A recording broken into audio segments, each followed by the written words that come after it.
Hi friends, ఈరోజు మనం పెసరపప్పుతో దోశలు వేసుకుందామండి. ఎలా వేయాలో ఏమేమి కావాలో చెప్తాను రండి. 3 గంటల పాటు నానబెట్టుకొని పెసరపప్పు శుభ్రంగా కడిగి పక్కన పెట్టుకోవాలండి. అల్లం కూడా శుభ్రం చేసుకోవాలి. పచ్చిమిరపకాయలు, అల్లము, జీలకర్ర ఇవన్నీ కావాలండి. ఇప్పుడు ఇవన్నీ మిక్సీలో వేసి అల్లం చిన్న చిన్న ముక్కలు, పచ్చిమిరపకాయలు చిన్న ముక్కలు చేసుకొని మిక్సీలో వేసుకొని కొంచెం ఉప్పు వేసి మెత్తగా రుబ్బుకోవాలండి. ఇలా రుబ్బుకున్న దాంట్లో జీలకర్ర కూడా వేసుకొని బాగా కలుపుకోవాలి.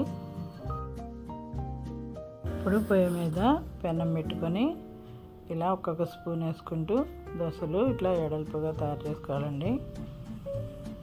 ఇలా తయారైన దోశల్ని 2 వైపులా ఎర్రగా వచ్చేటట్టు కాల్చుకొని సర్వింగ్ ప్లేట్లోకి తీసుకోవటమే. ఇందులో అల్లం చట్నీ కానీ కొబ్బరి చట్నీ కానీ రుచిగా ఉంటుందండి.